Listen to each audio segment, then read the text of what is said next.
Continuing with the theme of the Gemara and the Mishnah and the rest of the Mesechta Megillah, halachas that take place when you are in shul.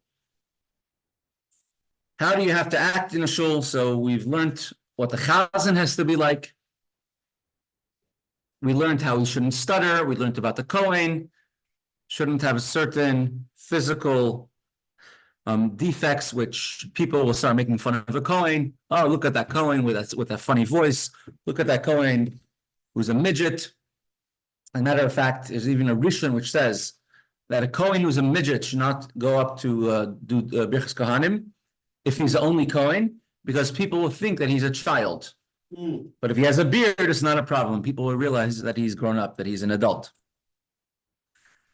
The idea that you have to respect everybody. We had the story of the Rebbe with the person who was injured in the terrorist attack, and the Rebbe would not put his head down during Mincha on Erev Shabbos, although there are very special things that go on. A Pikabala then, and the Rebbe did it every single Erev Shabbos for many, many, many years. And the Rebbe did not do it in order not to offend someone who couldn't even see, who was blind, but that he shouldn't think that the Rebbe doesn't want to look at him. Now, our next Mishnah will continue with different halachas.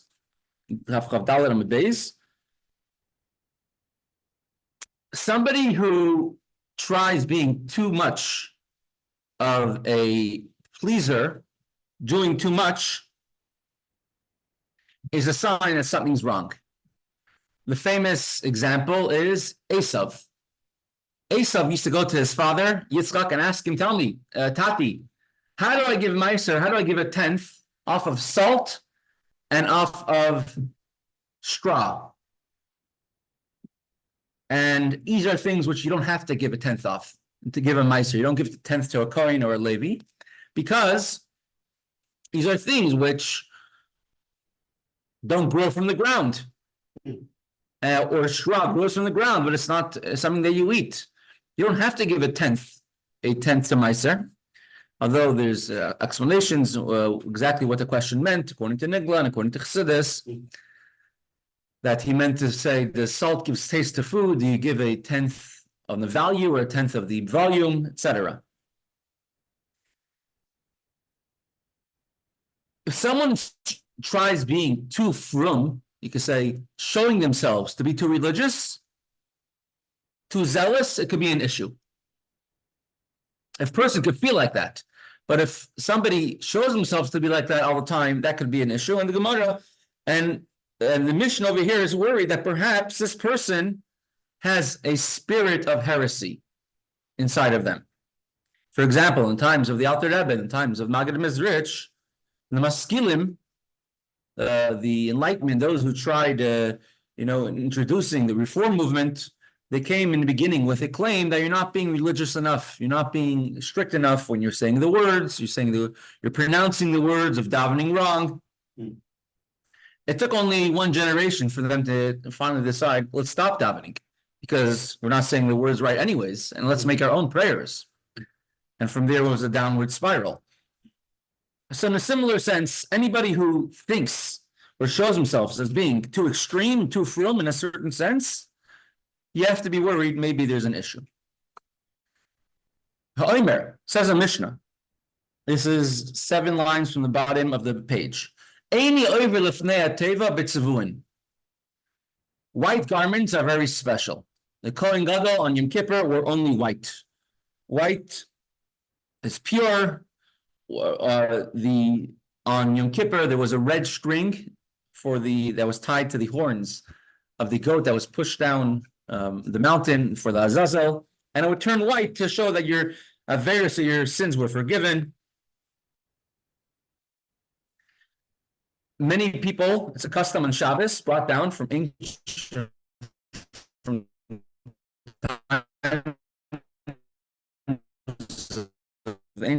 times, to wear white on Shabbos. In Eretz Yisrael, till today, many people wear white on Shabbos. It's not so regular. Ashkenaz, but there's a white on Shabbos. On Yom Kippur, we all wear white. This is probably 24b3. I don't have an art scroll with me. 24. 24b, near the end. Somebody who says, I only want to be chazan, I don't want to wear colored clothes. So I'm wearing a blue shirt, I'm wearing a checkered shirt, I'm wearing different color clothes. I don't want to be chazan because I'm wearing colored clothes. Af b'levanim lo yavar. He's not allowed to be chazan at all, even wearing white clothes.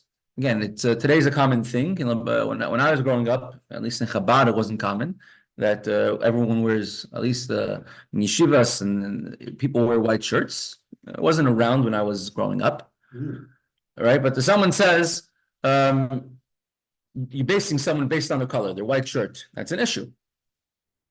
Yeah, when I was in yeshiva also, actually, we wore colored shirts. Exactly. Things change over the years. But as the mission over here says, this is not integral, right? And somebody says, I'm only going to wear white when I daven, he shouldn't be chazan even if he's non-white, because maybe he's introducing new things, maybe he has some heresy inside of him.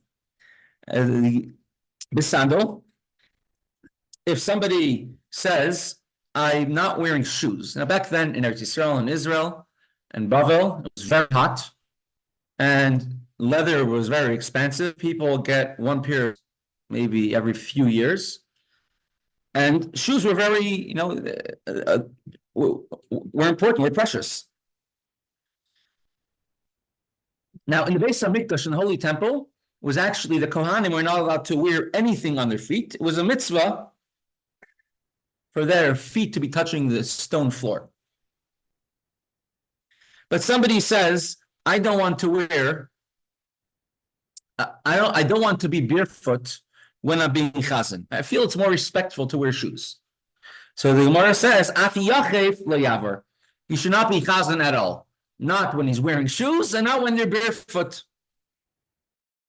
Because you're different idol worshippers, different religions, different sects, which are very particular or strict about these matters, that they have to wear shoes or they have to wear white when they're doing their service of their idols or their deities. Therefore, you're worried perhaps this person, even though they're in shul, if they're saying, I want to wear white only, or I want to wear shoes, perhaps they have a spirit of minus, of fear of denial in Hashem. And therefore, you shouldn't be a chazan, and not just by that tefillah, by that prayer, but you shouldn't be a chazan at all in shul. Somebody who says that they're being too strict, they shouldn't be chazan at all in shul for any tefillah, for any prayer. Doesn't mean you're not allowed to wear white.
We all lost the picture. I can see you. You're the main picture. There we go.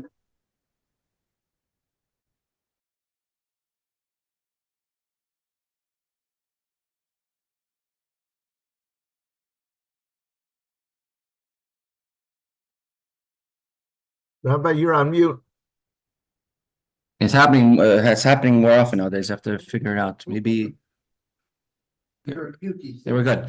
Oh, no. Fine. You said you're on mute. Right, so if somebody is particular that they want only white, it's an issue. If they're sometimes wearing white, it's not a problem, but they're saying, I only want this, that's a very, very big problem. We actually have an interesting story happened when I was in yeshiva in Toronto. There was a certain boy, a bacher, who, just became, how do you say, he wasn't born religious, but he became from, and he was erratic, you could say. Like he would never learn the right thing. He would learn chassidus during Nigla learn chassidus. He was doing a lot of erratic things in yeshiva, you can say. We had an older chassid in yeshiva. His name was Reb Mendel Aronov. The older chassid, Russian, Baal Serious Nefesh, Shechet in Russia, and he used to daven in yeshiva by us. And the Rosh Yeshiva spoke about this bacher to him, and he says you should check this bacher's yichus, his lineage. Ooh. And they checked it. They found out he wasn't halachically Jewish. So what did they do about it? And they told him that he's not halachically Jewish, and he left yeshiva, and no one ever heard of him again. Oh, nuts. But he wasn't actually Jewish. Meaning, if somebody does something erratic or extreme, it's a sign that very possibly something is not straight. And he was from Russia, right? This boy was from Russian family, yeah. Oh, yeah. Why should? Yeah, and correct. And it could be many confusions going on over there. Yeah. Fine. Somebody says, I need to wear shoes, and if I don't have shoes, I can't be chazan. He should not be chazan, even if he is barefoot. Because perhaps he's following some avodah zarah, perhaps he's following a type of heretical belief. Some say that he thinks he's in the Chaim Sofer adds on, he thinks that he's in the Beis HaMikdash, right? And we're not allowed to make a Beis HaMikdash outside of the Beis HaMikdash. And there are all types of, especially in the times of the Mishnah, there are all types of different beliefs. People try incorporating different beliefs, not, who are the Chacham, who are the sages to tell us what to do? And so the Chacham and the sages were very strict about that. This person might be one of those. You have to be careful. Fine. Somebody who has tefillin, which are round. And we have some props over here, thanks to Rabbi Wilansky. And I found some pictures online. Right? You have round tefillin. Sakana, it's a danger. What is the danger of tefillin? So here is proper tefillin. Let me first put a picture on the screen. Here is tefillin that we have today. Where? Square. It has to be rubua, square. It's actually halacha l'Moshe Sinai, going back to Moshe Rabbeinu. It's one of the traditions that we have going back to Mount Sinai. Tefillin has to be square. Now, it does not have to be microscopically square. First of all, it's something that's impossible to make sure that everyone has it. Second of all, even back then, I don't think they were able to. Nowadays, the quality of tefillin is much better than it was back then. Back then, they would use any type of leather they could get, any skin they could get, and it wasn't always the best quality. Nowadays, Baruch Hashem, although the market is bigger, there's a much wider selection, you could say, of good quality materials, good quality leather from what tefillin is made out of. So many times, tefillin could become misshapen. We have today nowadays what's called gasus, where the skin, I'm just going to open the tefillin, is very thick. Gasus, and God forbid, shouldn't do that, but one could even, let's say, play football with a tefillin, and nothing will happen to the parshias to what's inside. Wow. Older tefillin, many of the older ones are called dakas, very thin. And even if somebody would put it onto their hair and the hair is wet, after a few days, it could become misshapen. It's called dakas. And many people still buy dakas. It's less expensive tefillin, but you should know you're getting a payoff. Now, these type of tefillin, you see these called the tefillin are square, but they're round over here. What happened? These were found in Cairo, Geniza. Now, Geniza is where they put, it's like Shemus, where they put svarim that have to be disposed of. You can't throw it out. You can't burn it. You put it away, you bury it, or you put it away in an attic or a big chimney, as it was in Egypt, and kept it there for years. So if something was found in the Geniza, it's a sign that it wasn't good anymore. So this is some tefillin that was found in the Geniza, but you see, it became round. It wasn't, I'm assuming it was in the beginning square. That's how tefillin were made, assumingly. Unless maybe it was actually. But over time, it became misshapen, especially it's in Geniza for hundreds of years, heat and cold. Could it be a bit See, actually from a Karaite or something? Or? It could be from, another thing is the Karaites, right? They only believed in Torah Shebeksav, the written Torah. They did not believe in the oral Torah. So Halach al Moshe Misinai, something which came from Moshe Rabbeinu, they did not believe in. So it could be it was their tefillin as well. There are many Karaites in Cairo. Oh, definitely. Right, the Rambam was fighting against them tooth and nail. So perhaps it's a Karaite tefillin. Sort of like the Dead Sea Scrolls who came from a certain cult, which they're putting in Geniza, they were hidden because no one's supposed to see them, not to bring any proofs from them. Right? But these are tefillin the way they're made nowadays. Were they able to see the scrolls inside? They saw in the Qumran caves, you know what those are? It was during the Bar Kokhba revolt, many Jews hid in caves. So in Qumran caves, they were actually able to see the actual tefillin, the parshas inside. And there's copies, it's online, you could find it. Yigal Yadin, he was a famous archaeologist, used to be the chief of staff during the War of Independence in Israel. Later on, Yigal Yadin became an archaeologist, to say the greatest antiquities thief in history. His own collection. But he found the old tefillin. Is a story. He was on a train carrying the old tefillin parshas to bring it to a sofer in Tel Aviv, and a Lubavitcher came over to him asking him, "Do you want to put on tefillin?" And he said no. And then he said, "I recognize your accent. It's not Israeli. Where are you from?" He said, "I'm from Russia." He said, "When did you come?" "I came from Russia 2 months ago." Talking about the 60s or 70s. It's just 2 months ago you came from Russia? Did you put on tefillin in Russia every day? He said, yes. He said, okay, you know, if you put on tefillin in Russia every day, I'll put on tefillin also. And he put on tefillin with him on the train. And then the Lubavitcher Chassid went on to the next person. Another lady came over to Yigal Yadin on the train. And let's say this is a Lubavitcher had come from Russia 2 months before. Yeah. There was a stop in Kfar Chabad on the train, on the train to Tel Aviv from Yerushalayim. And another woman. And a woman goes over to Yigal Yadin and he says, the chassid who asked you didn't recognize you because he just came from Russia 2 months ago. He doesn't know Yigal Yadin. But he says her name is Shifra Marazov. She comes from Kfar Chabad.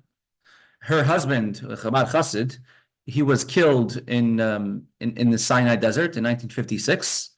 As a soldier, her husband was killed. Like she made every year a bar mitzvah for orphans of the of children of the IDF, and he says, so I wanted to say that for me it means especially much because my husband, her husband was I think Aryeh Murazov. He was killed in the Sinai desert during the war, and he was killed right after he put on tefillin with all of his friends in the war, in the trenches.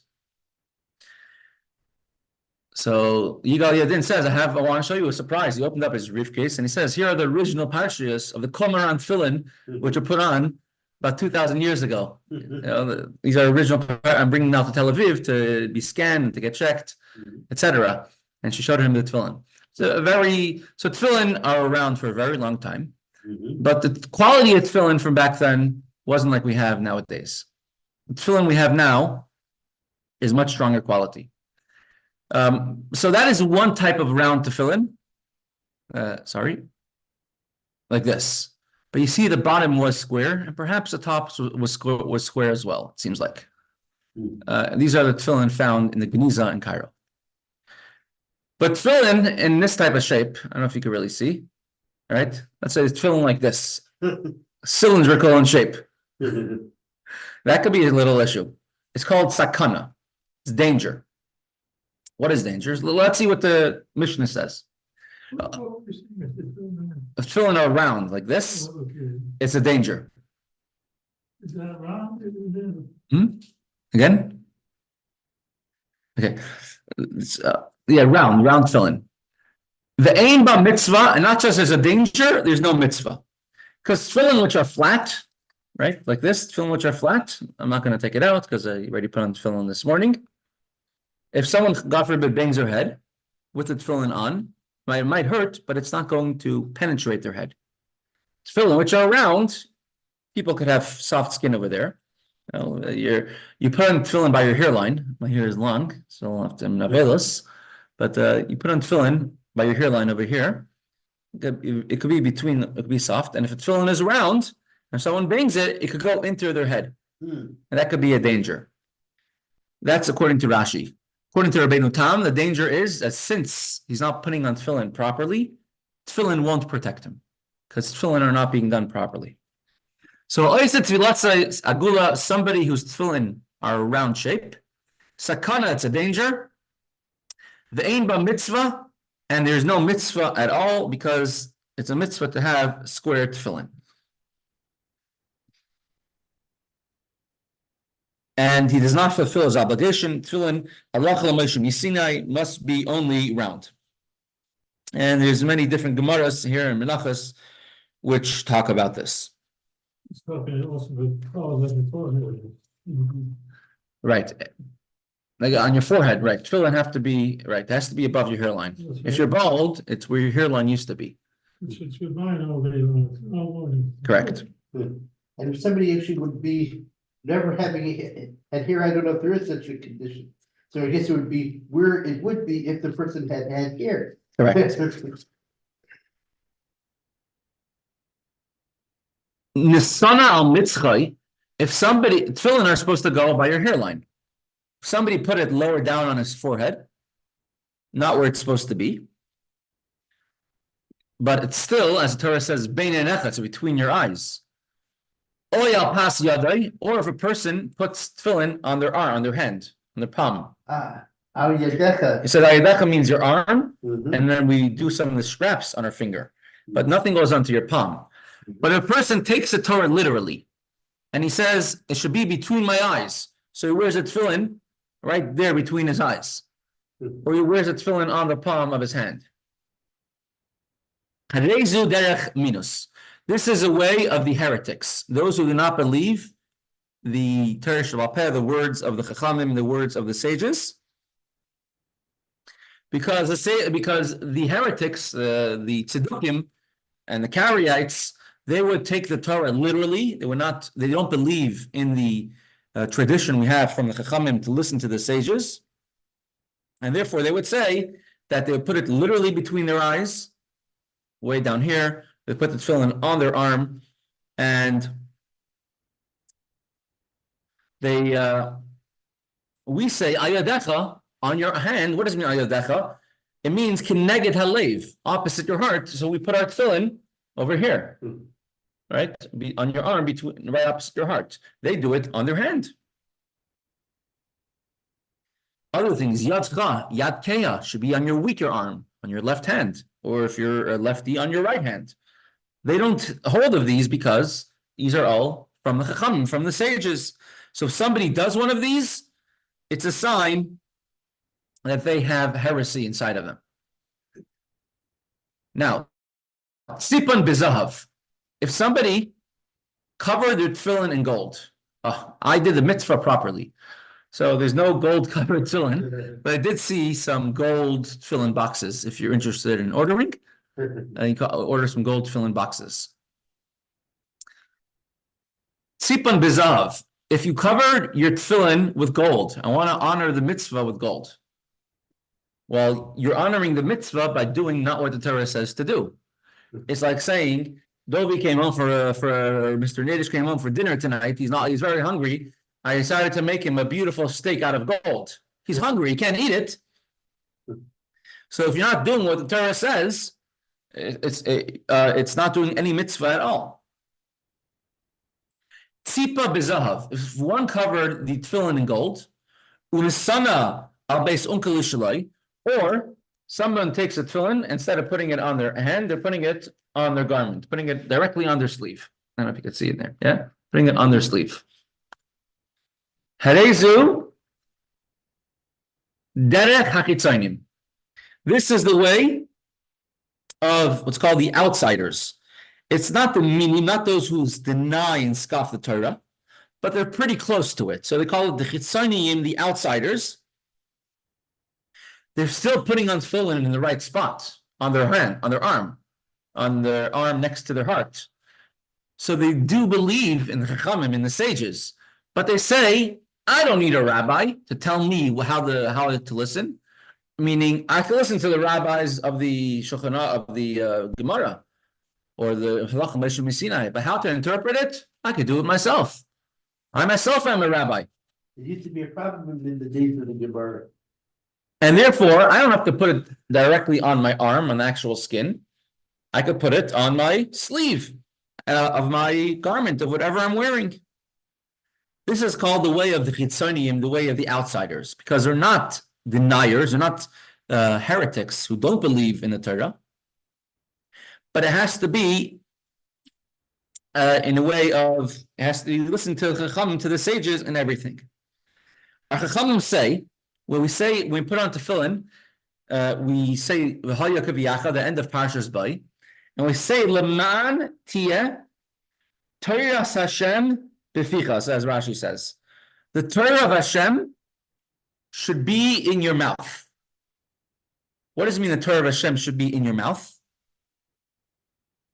So mina mutter beficha, our sages tell us, from what you're allowed to eat. Meaning that the tefillin have to be made out of the hide of a kosher animal. I cannot take alligator hide and make tefillin. Why? Because it's not a kosher animal. Has to be something mina mutter which is allowed to be eaten. And it's edible, could be eaten. Could gold be eaten? No. I know they sell Trump vodka as gold vodka and vodka with gold flakes inside, right? But maybe that's gold flakes, but you can't eat gold. Now, listen, gold's, if you eat it, it's not like you ate not kosher, right? It's not forbidden to eat, but it's not something that's edible. So you can't have tefillin covered in gold. Tefillin have to be made out of the hide of a kosher animal. So if somebody covered the tefillin in gold, then the tefillin is not valid. In addition, is that an asmata? The Torah should be in your mouth, and they're just doing halach moshe in Sinai. It's a Gemara Menachos. It says, right? We say, the Gemara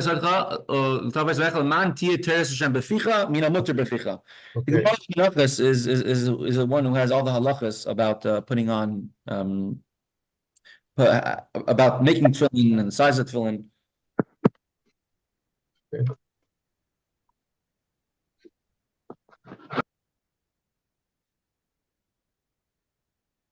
Menachos Lamed Zayin Amud Beis. It also says should be a sign upon your hand. What does it mean? Should be a sign. L'cha, for yourself, meaning it doesn't say your tefillin have to be visible for everyone to see. It says it should be a sign for you. Meaning your tefillin don't have to be visible. As a matter of fact, many people, what they do is they put on tefillin, right? And then they actually take their sleeve and they cover it. They can't see the tefillin when they're putting it on. Many people do that.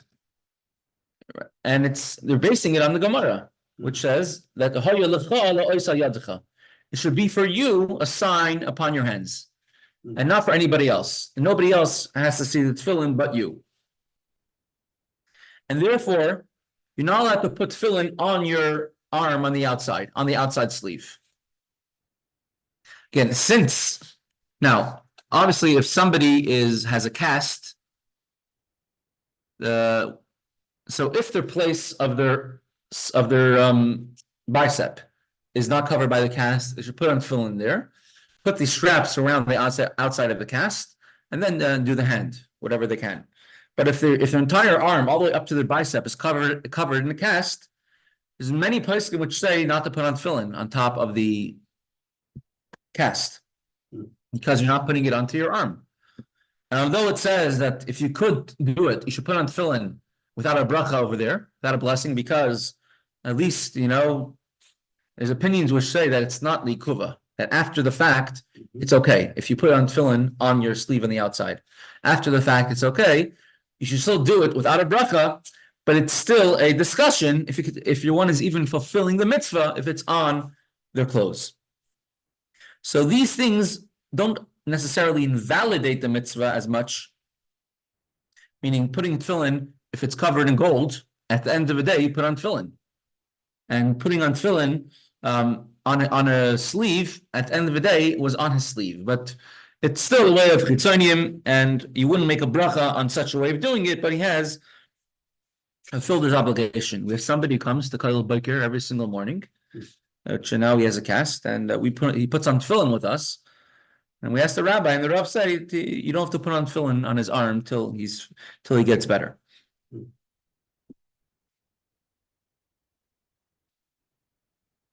The Rashba writes an interesting thing, that if somebody put on tefillin on their head, and it's over a cap, it's not directly on their skin, he says you could still fulfill your obligation, because as we learned earlier in Mesechta, it says, and all the nations of the world will see that Hashem's name is on you. It says, Elu tefillin these are tefillin that are on the head, in the head.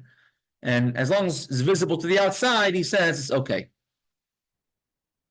Now, it's not the halacha. Halacha has to be directly onto your skin. And as Gemara itself says, Elu tefillin sheberosh, these are tefillin which are in the head.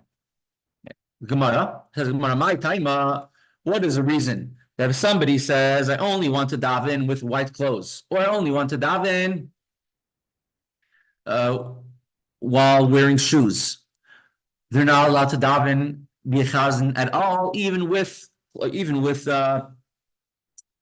color clothes, and even barefoot. Kashinan shema minus nizr kabai. We're worried perhaps he has a little bit of heresy inside of him, and therefore he cannot be a chazan. You can't be a chazan if you don't believe in Hashem. Even if somebody gives a valid excuse for whatever reason it is, for example, I want to honor Hashem better by wearing white clothes. Once you're asked by everyone to be chazan, you shouldn't say no. Right? So even if, it would be better, still, if he's not ready, you have to do it anyways. But if he's asked to be chazan and he says, it's more respectful to be chazan in white clothes, I'd rather not be chazan. But if you want me to be chazan in colored clothes, I could, that's fine. If you're wearing a talis, it's definitely not an issue at all, because your talis is white. Continues the Gemara, Ha'oisa tefilasa agula, sakana hilai, someone who makes tefillin round, like he exposes himself to danger. Sorry.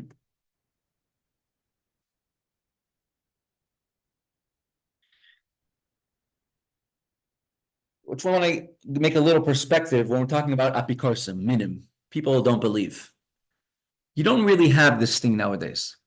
As Malbim writes, that back then, in the times of the Mishnah and the Gemara, the difference of a Torah scholar and a non-Torah scholar was, let's say, from Mount Everest to the Death Valley, or to the Dead Sea. Someone who was a Torah scholar was a tremendous Torah scholar, and someone who wasn't couldn't even get an aliyah, couldn't read the Torah, couldn't do anything. They were literally almost didn't know the Aleph Bais. Now, when a person comes to shul and he respects the shul, they're going to wear respectful clothing as well. If a person has no idea what's happening in shul, he walks into shul thinking that it's just who knows what I'm walking into, then he's not going to wear respectful clothes to shul. So if somebody says, I don't want to be chazan because I'm wearing colored clothing, it shows that he's not really a person who put himself into the zone, into being in shul. When you're going to shul, you shouldn't be focusing on clothes. Focus on Hashem. Don't focus what the person's wearing. Focus on Hashem. At the end of the day, clothes are only clothes, right? But what really matters is who the person is inside. Somebody who makes tefillin round in a circle, it could be a danger. If ain't ba mitzvah and there's no mitzvah, says the Gemara, Lema tanina lahu laha detanu rabbanan tefillin mirubais halach l'mash misinai. Perhaps we already learned this in a different Mishnah, which stated that tefillin. This Mishnah is a proof to what it says in a Brisa that tefillin must be square. Halach l'Moshe Sinai, as a law going back to Moshe Rabbeinu at Har Sinai. So it must be square based on that. The Amar Rava, and Rava says the Tifron Balach Sainan. When it says that tefillin must be square, it means it must be square along the seams. And it must be square along the diagonal. Let me just stop the background, just in order to make this a little bit more visible, more easier to see. So let me take off the cover. Here are tefillin. You know, you're doing this for purposes of learning tefillin, so you're allowed to take it out. Okay. If you could see a little bit closer, you see on the bottom over there, you can probably see in the screen over here, you see the tefillin are sewn closed, and it's with gidin. It's made out of the veins of the animal. Let's make it large. Right. So when it's so closed, it has to be an exact square, and the tefillin itself also have to be a square. This is exactly a square, and the bottom, the Tiferes, is a square, and this is an additional, although it's part of the same piece, this is not part of the actual square. It has to be, it can't be round, it has to be square. Again, it doesn't have to be microscopic. We don't, halacha generally doesn't take into consideration microscopic things. A bug, if you can only see with a microscope, you're allowed to eat. There are many insects that are microscopic that a person is eating when they're eating vegetables. It's something visible to the eye, which is an issue. And scientifically, you now know we can't make things exact. There's always going to be some error to begin with. Correct. And you're never going to have things exact. But nowadays, it's tefillin, which are much better quality, right? Especially the gases, thick tefillin are good. It's my father's Mitzrayim pir. You can see it's not, even with your own eye, you can see it's not perfectly square over the years. But that's fine. If it becomes too round, that's an issue. Can I share a story? Sure. There was a guy who, his wife was sick, and he sent this film to be checked. And the sofer came back and said, "Is this your second wife by any chance?" And he said, "Yeah, how did you know?" And he said, "There was a problem with the bias, and there was a bias in the Rabbeinu Tam. And since the bias corresponds to the wife, the house, and it was Rabbeinu Tam, I wondered whether it had, it's a connection." It's a bias shahoya. Wow. So it's amazing. So the size has to be exactly square, and it has to be, there's a certain shiur exactly the way it has to be. And Gemara Sukkah has a whole thing, what it is. And this is actually the big difference of Chabad tefillin and non-Chabad tefillin. It's tefillin, it says it's supposed to be, the shiur that it gives is daled al daled, 4 fingers by 4 fingers. So do we say that it's this square, the entire square that's 4 fingers by 4 fingers, or this top part, which is? Oh. These are different, you go back to the Rishonim. So Chabad is more strict. When we say that the daled, that the bias, just the square which sticks out, has to be daled al daled. I started thinking. And if you look, you can see it's actually pretty much an exact. Let me just make it like this again. It's pretty much an exact fit. The square over here and the top over here. It's pretty much, if you line them both up, it's pretty much an exact fit in size. Which part has to be daled al daled? The whole entire square of this or the square of this? I was wondering, if someone actually wants to be having, straps according to that Lubavitch, they could still use actually the backs, except Lubavitch and somehow. But it could be a mix and match over there, or? Yeah, all questions you have when it comes to this go to a competent cipher. Yeah, that's an area which there's many people which has trained for many years in this, and all questions should go to them. But perhaps now our Mishnah, which says that round tefillin are a minus, it is heresy. Perhaps it's supporting this brisa, which says that we have a tradition from Moshe Rabbeinu, from Har Sinai, that tefillin must be square. And the Gemara says, Amar Rav Papa says, Masnisin Davida ki amgoza.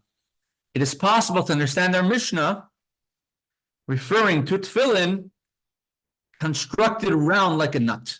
There's two different round types of tefillin. One is like this, which I can call it round like a nut, like a ball, which that is totally not valid. You're not doing the mitzvah of tefillin. And it can put a person into danger if they bang their head, or as Rabbeinu Tam says, the danger is that they're not doing the mitzvah right. So this is what our Mishnah over here in Mesechta Megillah is talking about.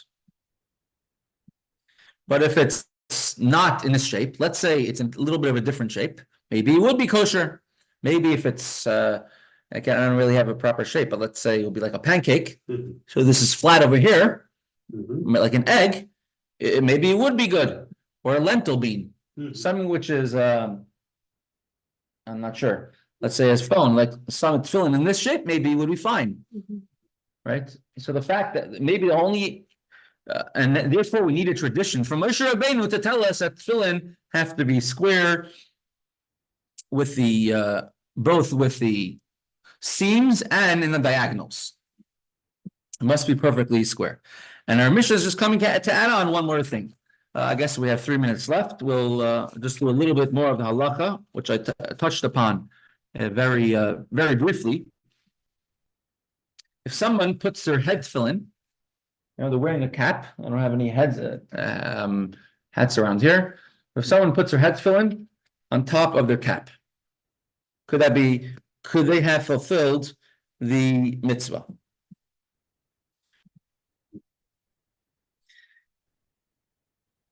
Now, in the Beis HaMikdash, you have the Kohen Gadol, the high priest. He wore many garments. And one of the garments he wore was called the tzitz and the mitznefes. Tzitz is a forehead plate.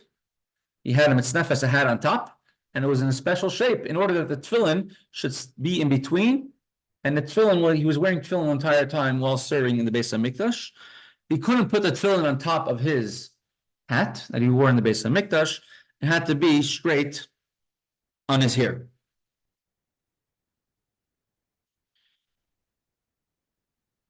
However, the Rashba writes that it's a mitzvah to everyone in the world should see your tefillin. So if you're wearing it outside of a cap, outside on top of a hat, people could see your tefillin. So he says that you can't do it, but if it's done, you have fulfilled the mitzvah of doing it.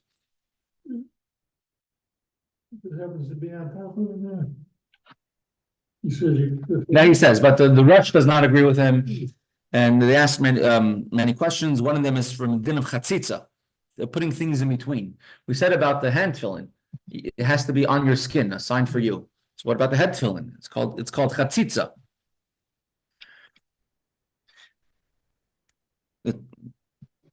It says that they would put Mesechta Avodah Zarah, when they would crown a Jewish king, they would put on a crown, and they'll put it on the place where he puts on tefillin.